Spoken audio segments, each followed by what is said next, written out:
तो दोस्तों, आज आप सभी का हमारे YouTube चैनल में स्वागत है।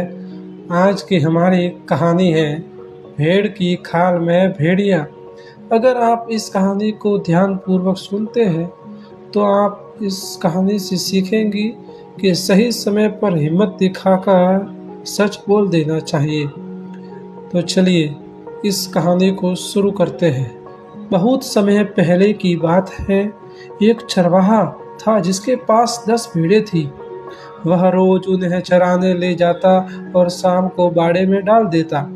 सब कुछ ठीक चल रहा था कि एक सुबह जब चरवाहा भेड़ें निकाल रहा था तब उसने देखा कि बाड़े से एक भेड़ गायब है। चरवाहा इधर उधर देखने लगा। बाड़ा कहीं से टूटा नहीं था और कंटीले तारों की वजह से इस बात की भी कोई संभावना नहीं थी कि बाहर से कोई जंगली जानवर अंदर आया और भेड़ों को उठाकर ले गया हो। चरवाहा बाकी बची भेड़ों की तरह घुमा और पूछा, क्या तुम लोगों को पता है कि यहाँ से एक भेड़ गायब कैसे हो गई? क्या रात को कोई छुआ था? सभी भेड़ों ने ना में सिर हिला दिया। उस दिन भेड़ों के चराने के बाद चरवाहे ने हमेशा की तरह भेड़ों को बाड़े में डाल दिया। अगली सुबह जब वो आया तो उसकी आंखें आश्चर्य से खुली रह गई। आज भी एक भेड़ गायब थी और अब सिर्फ 8 भेड़ें ही बची थी। इस बार भी चरवाहे को कुछ समझ नहीं आया कि भेड़ कहाँ गायब हो गई। बाकी बची भेड़ों से पूछने पर भी कुछ पता नहीं चला। ऐसा लगातार होने लगा और रोज रात में एक भेड़ गायब हो जाती। फिर एक दिन ऐसा आया कि बाड़े में बस 2 ही भेड़ें बची थी। चरवाहा भी बिल्कुल निराश हो चुका था। मन ही मन वो इसे अपना दुर्भाग्य मान सब कुछ भगवान पर छोड़ दिया था। आज भी वो उन भेड़ों के बाड़े में डालने के बाद मुड़ा।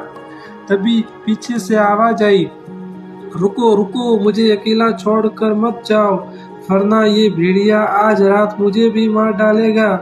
चरवाहा फौरन पलटा और अपनी लाठी संभालते हुए बोला, भेड़िया कहाँ है भेड़िया? भेड़ इशारे करते हुए बोली, ये जो आपके सामने खड़ा है दरअसल भेड़ नहीं, भेड़ की खाल में भेड़िया है।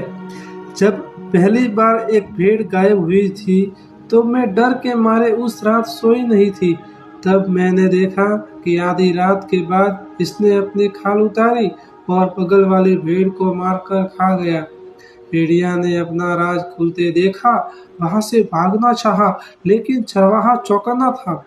लाठी से ताबड़तोड़ वार कर उसे वही ढेर कर दिया। चरवाहा पूरी कहानी समझ चुका था और वह क्रोध से लाल हो उठा।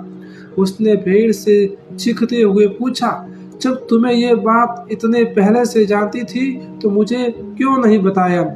भेड़ शर्मिंदा होते हुए बोली, मैं उसके भयानक रूप को देख अंदर से डरी हुई थी। मेरी सच बोलने की हिम्मत ही नहीं हुई। मैंने सोचा कि शायद 1-2 भेड़ खाने के बाद ये अपने आप ही यहाँ से चला जाएगा, पर बात बढ़ते बढ़ते मेरी जान पर आ गई और जब अपनी जान बचाने का मेरे पास एक ही चारा था, हिम्मत करके सच बोलना, इसलिए आज मैंने आपसे सब कुछ बता दिया। चरवाहा बोला, तुमने ये कैसे सोच लिया कि 1-2 भेड़ों को मारने के बाद वो भेड़िया यहाँ से चला जाएगा? भेड़िया तो भेड़िया होता है, वो अपनी प्रकृति नहीं बदल सकता। जरा सोचो, तुम्हारी चुप्पी से कितने ने निर्दोष भेड़ों की जान ले ली। अगर तुमने पहले ही सच बोलने की हिम्मत दिखाई होती तो आज सब कुछ कितना अच्छा होता। दोस्तों, जिंदगी में ऐसे कई मौके आते हैं जहाँ हमारी थोड़ी सी हिम्मत एक बड़ा फर्क डाल सकती है, पर उस भेड़ की तरह हमें से ज़्यादा लोग तब चुप्पी मारकर बैठे रहते हैं जब तक मुसीबत अपने सर पे नहीं आ जाती। चलिए इस कहानी से प्रेरणा लेते हुए हम सही समय पर सच बोलने की हिम्मत दिखाए और अपने देश को भ्रष्टाचार, आतंकवाद और बलात्कारों जैसे भेड़ियों से मुक्त कराए। धन्यवाद। अगर आपको वीडियो पसंद आई हो तो हमारे चैनल को सब्सक्राइब और वीडियो को लाइक कर दीजिए।